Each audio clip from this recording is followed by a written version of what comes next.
This video is being made on a video I found by True North.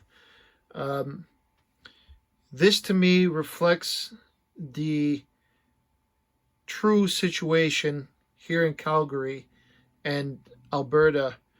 Um, and True North itself has suffered a great amount of political backlash and lawsuits from the Liberal government.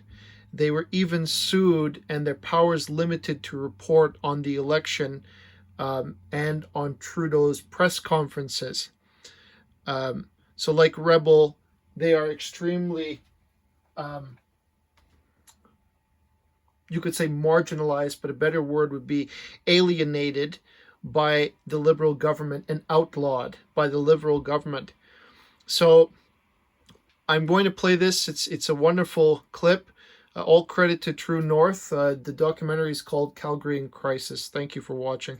The fact is, Alberta's economy isn't just tied to the oil and gas sector. Alberta's economy is the oil and gas sector. A lot of energy sector companies have posted huge losses. There's definitely an energy exodus. We all know the big names that have left. Alberta's lost more than 120,000 jobs since 2008. And regulations like Bill C-48 and Bill C-69 have created uncertainty around when projects like the Trans Mountain Pipeline expansion can get built. Average vacancy rates in Calgary's downtown offices are as high as 30%. Getting the job market back on track and filling those office towers will require investment, and that requires stability in a market that's been anything but for the better part of a decade now.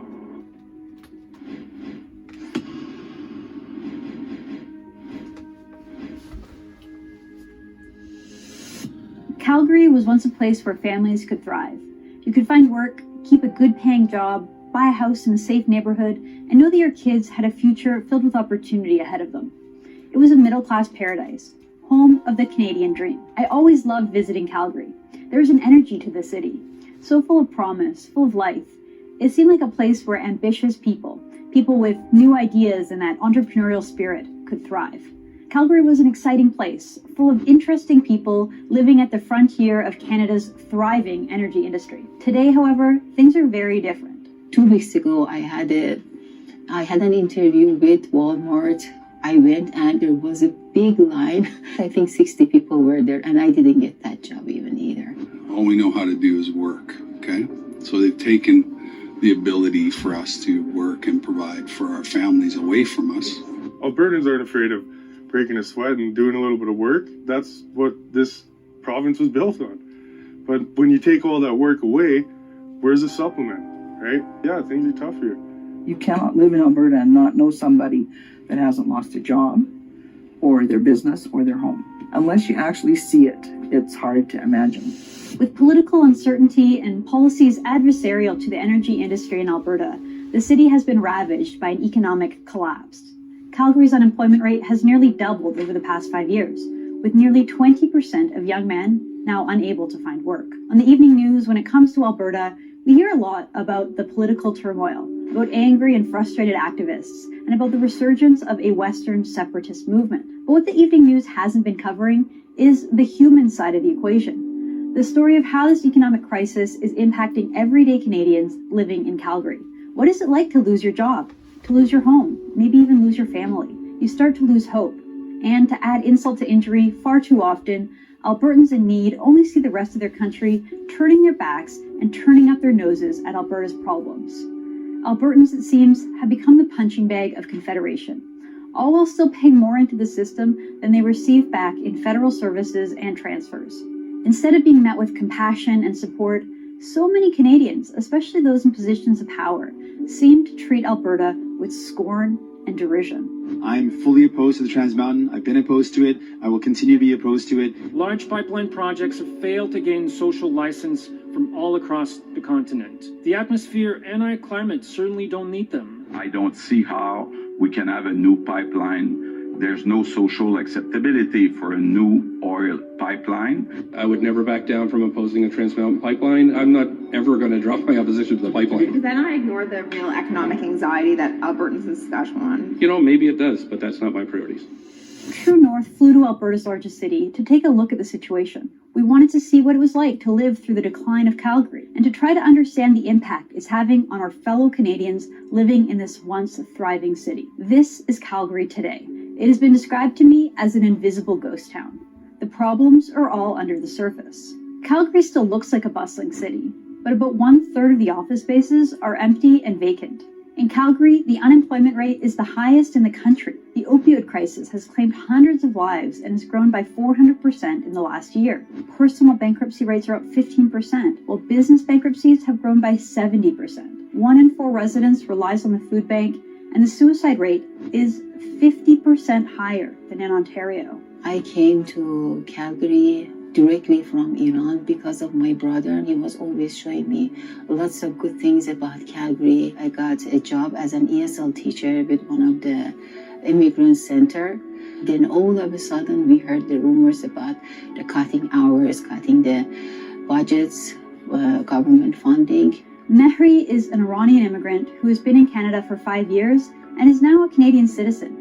She loves Calgary, but she's been involuntarily unemployed for about a year now, and it's not for lack of trying. She's well educated, capable, and motivated. I am fluent in 4 languages. I got 2 bachelors both in English and French, so I am fluent in French too, and my mother tongue, Farsi, and I also know Turkish. So I thought, okay, maybe that's a strength for me. So I applied for some government jobs. Luckily, I passed some exams, some tests so far. Now I am in the process. And hopefully after this last exam, which is going to be next month, I'm hoping to get a job, but there's no guarantee where. In the meantime, she's not above taking a minimum wage position just to get back in the job market. The first year, after 1 month, I could get a job, the minimum wage job. I was a cashier and I accepted it. I knew I was ready to even work minimum wage job. But even now, after living here for 5 years and being a citizen and being familiar with everything, I haven't been able to get a minimum wage job. The competition is so high.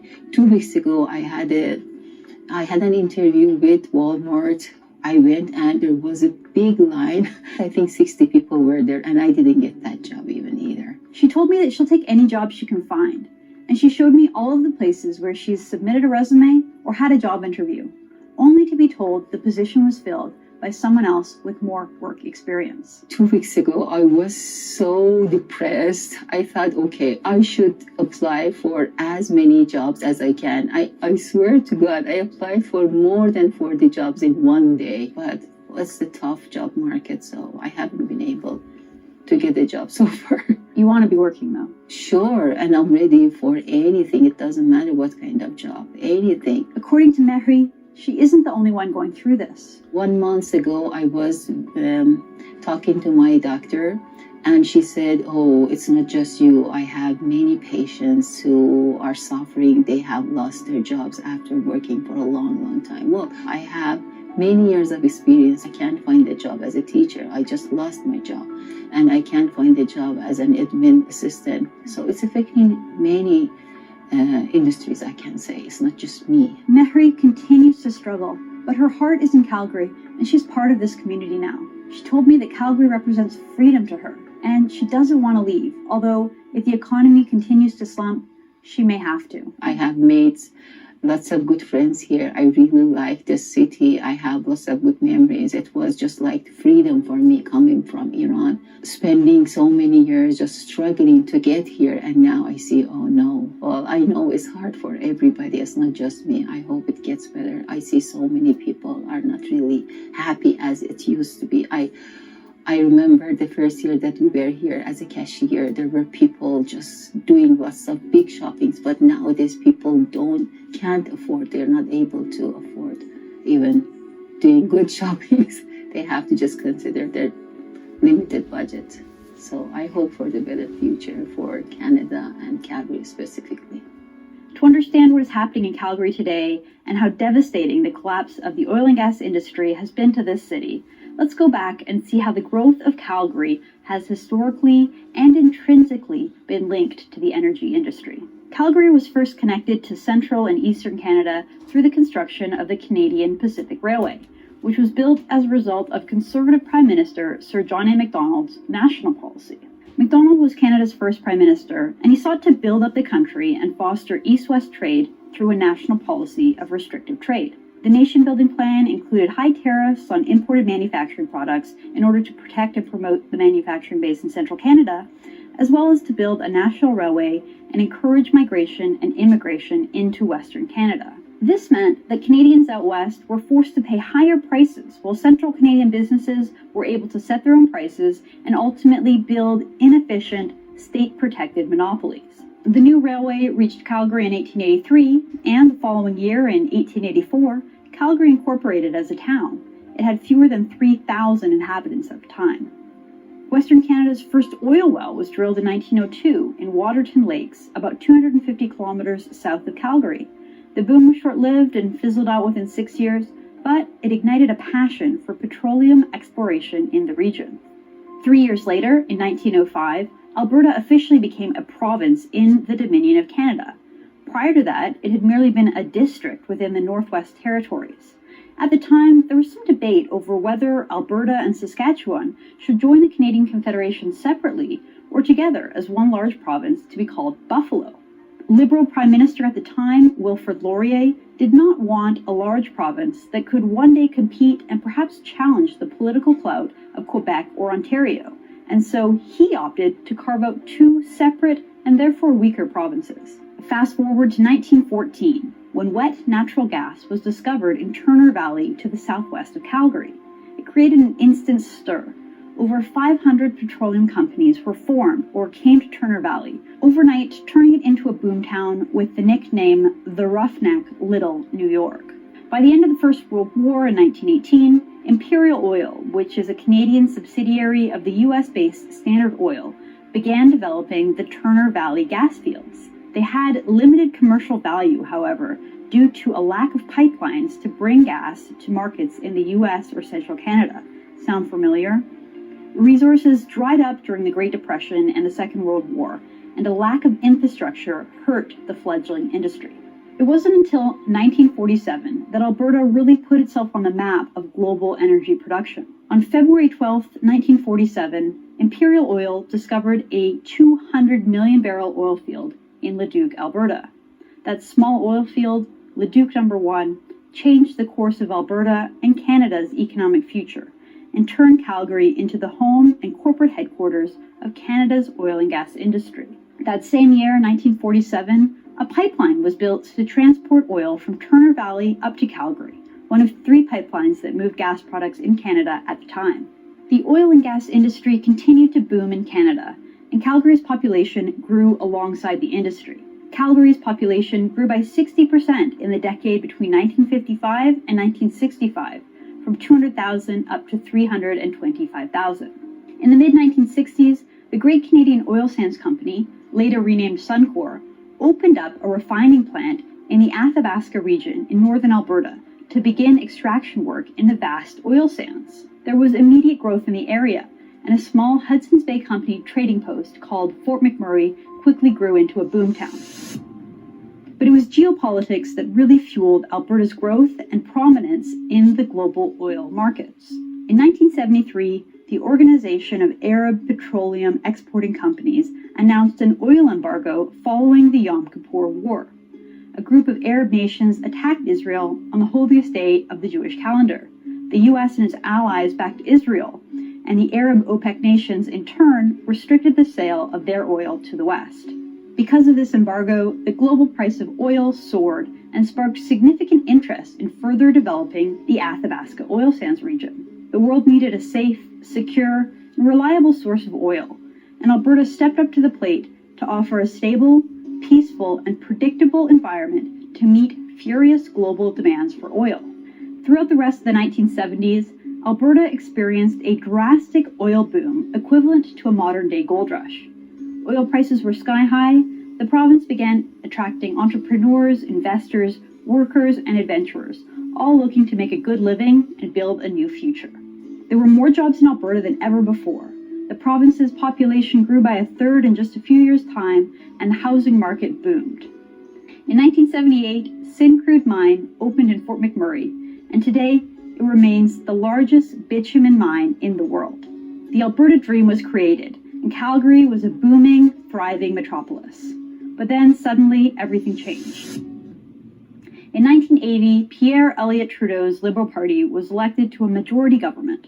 A few months later, in its first national budget, Trudeau blindsided Alberta with a devastating plan and a drastic government takeover of the energy industry, the likes of which Canada had never seen before.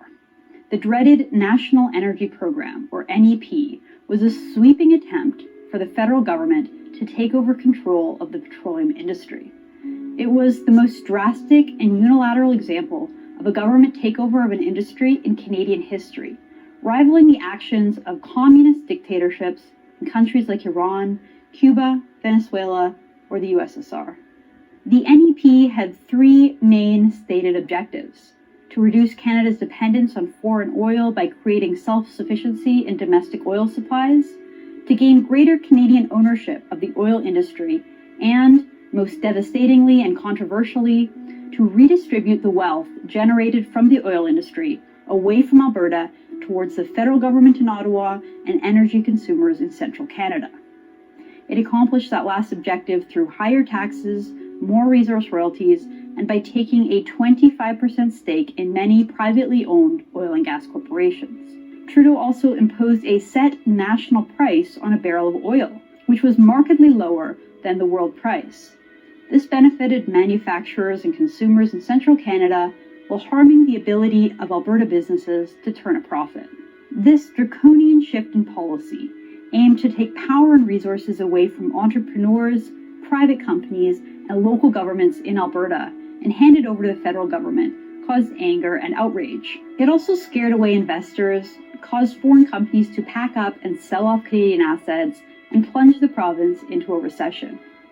Albertans overwhelmingly opposed this government takeover, and there was widespread outcry, ranging from demands to cut off the eastern provinces and stop all shipments of oil, to calls for Alberta independence and Western separatism.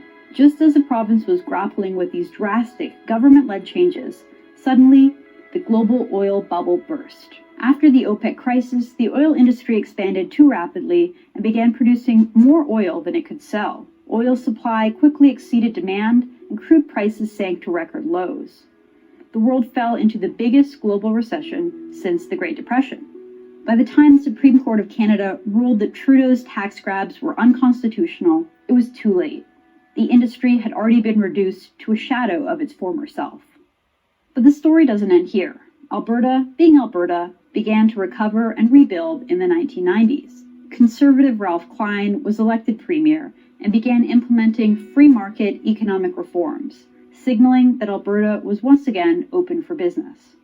In 2004, Imperial Oil moved its headquarters from Toronto to Calgary, a sign of the times, as Calgary was building itself up as the corporate headquarters for major oil and gas firms operating in Canada. That same year, 2004, Alberta became debt-free, the only province in Canada to accomplish this impressive feat of fiscal responsibility. Thanks in part to the fiscally sound policies of Premier Klein, and in part due to the high price of oil, Alberta and Calgary regained its former stature as an oil and gas capital. Calgary grew into prominence and attracted talented people from all over Canada and all over the world, offering something of a utopia, with good-paying jobs, great schools, and safe, affordable communities ideal for raising a family. By 2012, the Athabasca oil sands were producing an average of 1.8 million barrels of crude per day, and a few major pipeline projects, the Keystone XL, Northern Gateway, Trans Mountain, and Energy East, were proposed and in the works in order to bring Alberta's abundant supply of oil to markets. But while Albertans in the energy industry had their heads down, working hard and focusing on providing the safest and most efficient development of oil and gas on the planet, a sinister plot was being put into action, resulting in a global campaign to demonize and ultimately shut down Alberta's livelihood and the backbone of the Canadian economy. High-profile activists began calling for the oil sands to be shut down, singling out Alberta and painting Canadian oil as uniquely dirty and therefore evil. Foreign campaigns and foreign political actors increased this call and began openly attacking and campaigning against Alberta. In 2014, the price of crude oil began to plummet downward, and these activists increased their calls to shut down the oil sands. Instead of fighting back and standing up for their industry and their livelihood, Albertans were caught off guard, and political leaders seemed unwilling to fight back. Alberta surprised everyone, including themselves, by electing a socialist provincial party to office in 2015. This new political guard couldn't stand up for the oil sands because they themselves were part of the environmental protest movement against it. They brought with them a radical anti-oil sands agenda. To add insult to injury, Pierre Trudeau's son, Justin, came out of nowhere in the final weeks of the federal election campaign in the fall of 2015 to win a resounding majority government, despite his total lack of experience and without proper vetting.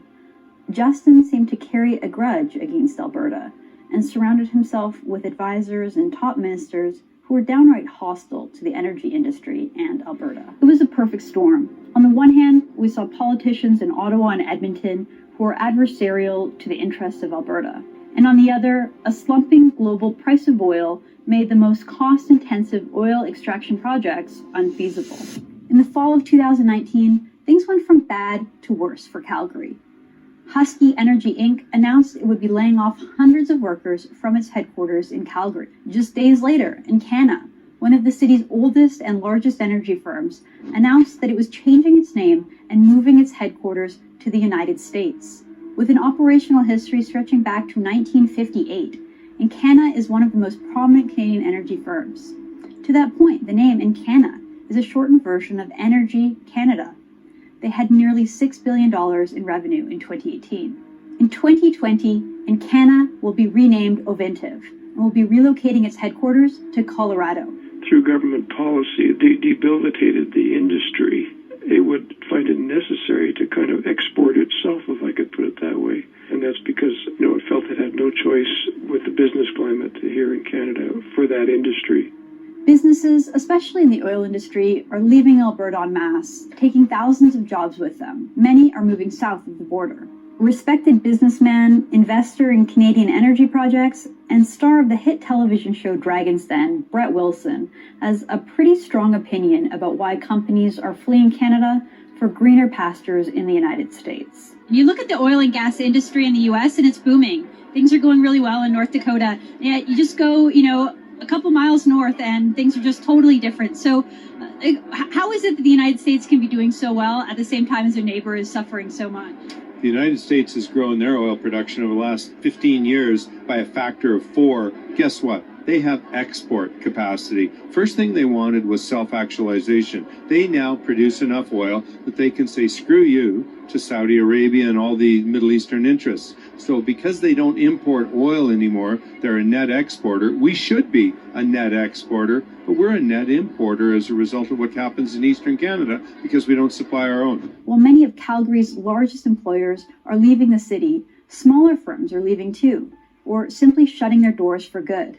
Many of them are being recruited to places like Texas, Colorado, or North Dakota, where there are lower taxes, fewer regulatory barriers, and a government and a culture that are supportive and proud of the energy industry. Dave McClellan says the Texas market is too alluring, with fewer regulations, low corporate taxes, a hot labor market, and a higher U.S. dollar. I happen to be a Canadian down here trying to do good things for Canadian companies and for our industry and earn a living doing it. Would you go back? I go back tomorrow if the situation were correct. To find out more about the energy industry and how the exodus of oil companies impacts the little guys, I met up with Jeremy, a serial entrepreneur in the energy business and a proud member of the Métis community. Oil companies are moving out. There's so much vacancy downtown. We're ready to do the work. All we need is the pipeline. All we need is some oil field work to work. It's not like we're sitting here with our hands out saying, please give us money. We're hurting, and then they say they're not going to back our pipeline? Jeremy has worked up and down Alberta in many positions in the province's construction and resource industries, from rig hand all the way up to CEO. He's done it all. As far as the economy goes in Calgary, it's oil companies are moving out. Oil companies are gone. Not to mention all of the orphan wells that are now coming up. This year has been the ultimate low in my life forever for making money. I mean, sitting at around like $30,000 for a year, right? And I have an 8-year-old daughter and a 5-year-old son, so 2 kids. And the opportunities fell from under my feet. We were doing a job downtown for the Pro Hotel for a company that basically they were short on one payment, and so I kept my employees there. I had 10 employees there at the time, and then the guy was late on another paycheck. I'm like, okay, what's going on here? Don't worry, we'll pay you. The money's coming in. We're just waiting for a payment from this bigger company. As soon as they pay us, we'll pay you. And then I came in that Friday to come in and kind of see how the boys are doing and come talk to everybody. And one of the foremans there was putting tools and stuff in the back of his truck, being like, oh, you better get some of this. This company's out of money. And I was like, oh, no, I got so much invested in here already, right?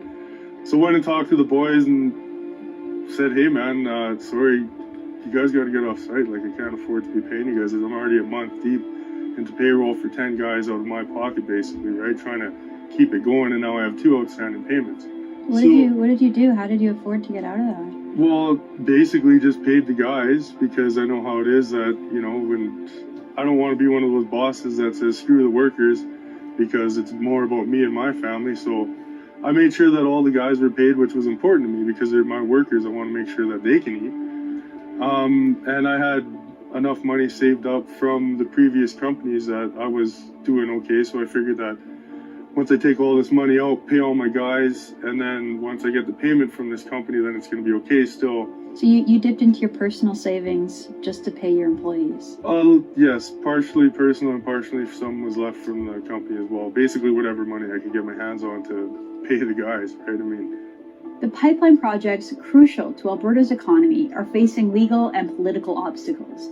The Trans Mountain Pipeline expansion, originally approved in 2013, only began construction in late 2019. Several natural gas pipelines have faced lengthy delays, and oil tankers are currently banned from traveling along the British Columbia coastline, with other larger ships carrying grain or gadgets made in China are free to come and go from the Port of Vancouver.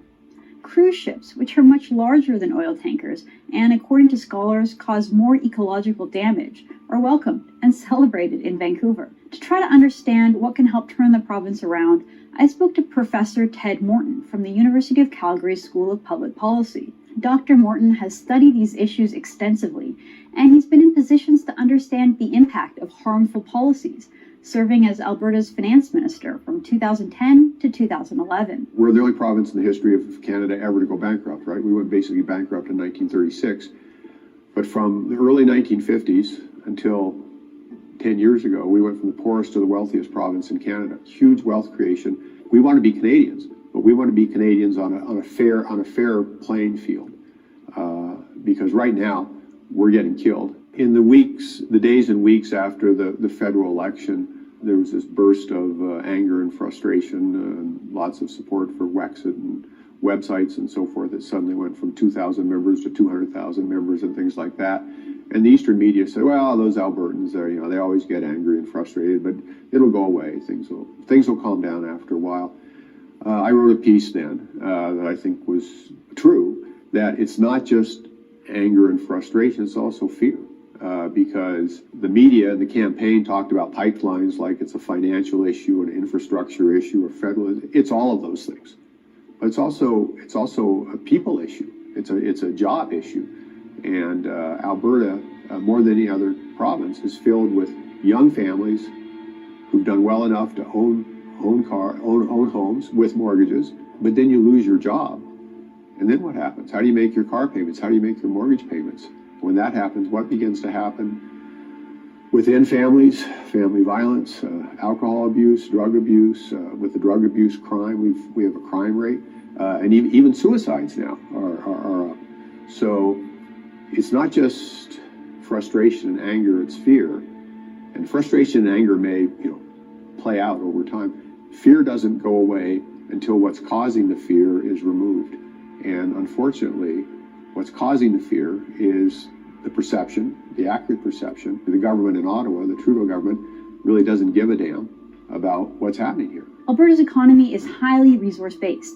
The natural resource sector represents 21% of Alberta's total economy, and almost every other industry is supported and influenced by the booms and busts in the energy sector. And because of decades of pro-business policies and that entrepreneurial spirit in Alberta, the province became an economic engine and wealth generator for the entire country. Even in 2018, when Alberta was suffering through low oil prices and anti-energy policies, the province still contributed 7% of its GDP in taxes to the rest of Canada.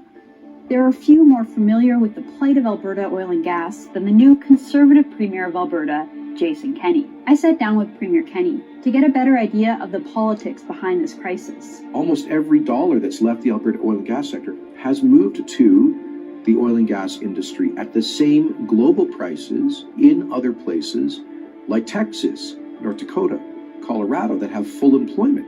So we've seen the flight of financial capital, jobs, people, equipment. It's not about price, it's about policy. It's about policy, like the Trudeau government killing pipelines, for example. Alberta is the single largest net source of wealth, of tax revenues that pay for schools and hospitals, pensions and social programs from coast to coast. $600 billion net that we've contributed since 1960, $23 billion net per year. So please don't kick this province when it's down. It's in the interests of the Mayor of Vancouver and the Premier of Quebec and everybody in between to see this province prosper. And that means develop its resources. And on that point, by the way, if we don't develop and sell our resources, the Saudis and the Russians will. I think it's better that Canada do so. Empty office buildings like these are a common sight in Calgary, which has the highest vacancy rates in all of Canada. I caught up with a commercial realtor who told me that 30% of all commercial real estate space in the city is currently unoccupied. So I'm Grace Yan. I work with Coldwell Banker Commercial. There's so many buildings we could pick from downtown Calgary that are vacant. This is one of them. This one has about 26,000 square feet available. There's the Bow building, which has about 500,000 square feet. We're constantly waiting. We're waiting for the government, federal, provincial. Right now, Alberta has no economic drivers, like zero. So unless something happens, nothing's going to change. Grace told me that the recession in Alberta isn't just affecting the oil industry, and it isn't just a corporate issue. She told me about retailers closing their doors, small business owners going bankrupt, and malls struggling with high vacancy rates. She sent me a message she had posted on social media showing all of the restaurants that had closed down in and around Calgary and on the once vibrant 17th Avenue. I asked Grace why the rest of the country was turning a blind eye to the suffering in Alberta. To the rest of the country, I was just in Toronto, no one seems to, see this recession. What recession, right? So it appears that it is a bigger Alberta problem, that something really needs to be done, not 2 years from now. I mean, today, because we're heading towards a Detroit here. Detroit, a city that has been abandoned, deindustrialized, and forgotten. A once bustling metropolis that was home to the world's biggest and best automakers. Detroit's collapse happened slowly, then suddenly, and it now represents the decline not just of an industry, but of an era of American ambition and the middle-class dream. Will Calgary become Canada's Detroit? Will the collapse of this city be studied and thought of as the beginning of the collapse of the Canadian middle class and the end of the dream of prosperity and opportunity for people of all backgrounds in Canada? Touring through Calgary's empty office buildings, there was an eerie similarity.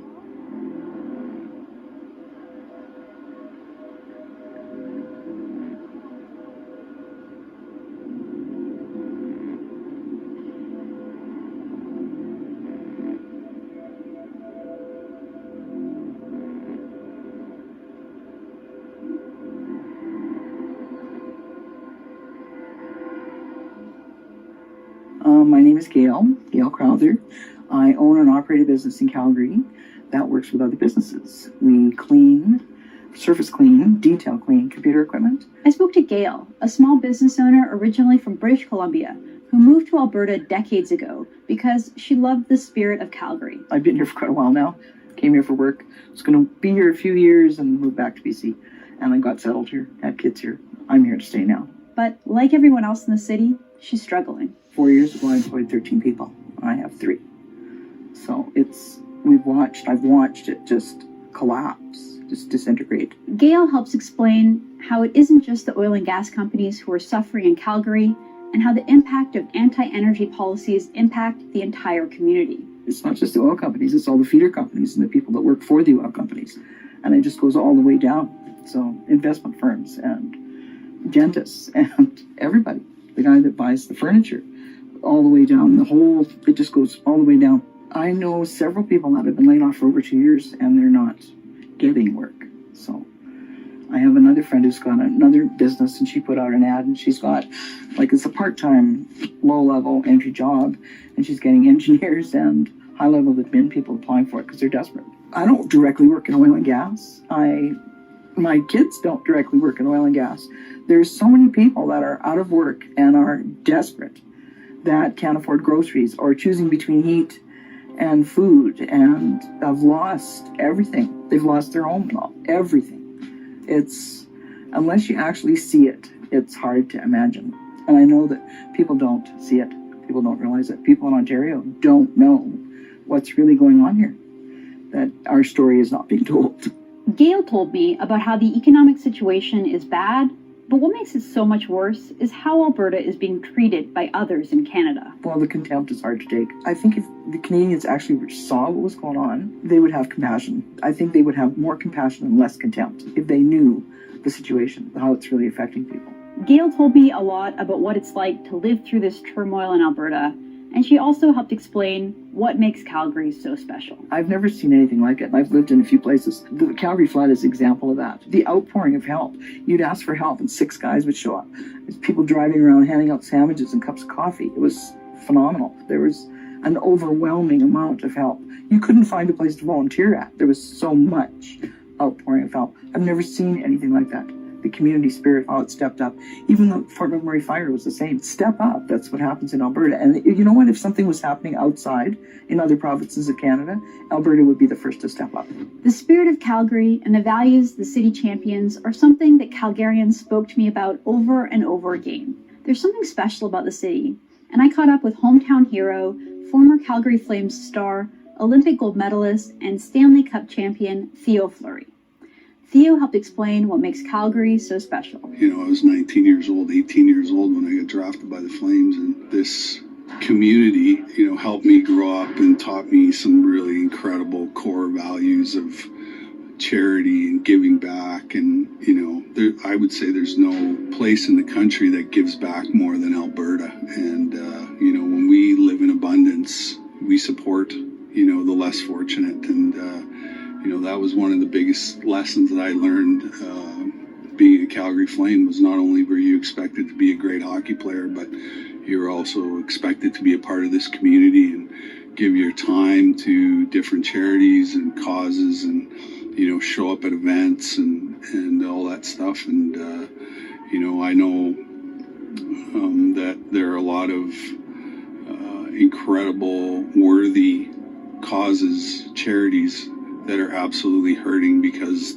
they don't have the support of the, oil and gas industry. Calgary is a special place, made up of good, decent, charitable, community-oriented, and hardworking Canadians. And after spending some time in the city and with the locals, I came to see some light at the end of the tunnel. Calgarians will persevere, but they can't do it alone. They need the support of their fellow Canadians in this, their time of need. And 2020 hasn't been any easier for Alberta. In fact, as we were putting the finishing touches on our documentary, Saudi Arabia announced that it would be maximizing its oil production and cutting oil prices in a geopolitical battle against rival oil producers in Russia and the United States. This has caused the global price of oil to plummet and major oil companies' stock prices to freefall. It also hits the Alberta government particularly hard. Alberta's 2020 budget, which reduced the growth in spending to help cut the province's deficit, was based on oil selling at $58 a barrel. In mid-March, it was trading at just over $32 a barrel, more than $25 below the target price. For every dollar the price of oil drops below projection, Alberta loses $200 million in revenue. At present, this collapse in oil prices has cost the Alberta government more than $5 billion in lost revenues. This hurts oil companies, feeder companies, and various levels of government. Once again, the epicenter of this, just the latest crisis, will be Calgary, where thousands more jobs are on the chopping block. In short, already hard-hit Calgary is facing even more dire prospects in 2020. Regardless of our political stripes or position on the pipeline debate, Canadians should stand shoulder to shoulder and do what we can to let Alberta thrive once again. Because a strong and prosperous Calgary is integral for Canada's success, and Canada cannot be a successful and united country without a strong and prosperous Calgary. I've never seen it like this bad, but I'm confident that it will get turned around. There's a spirit in Alberta. It's there. You can't extinguish it.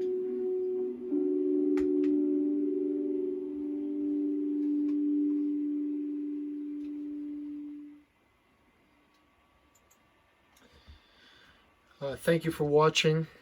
Again, all credit to True North for this wonderful documentary, and thank you.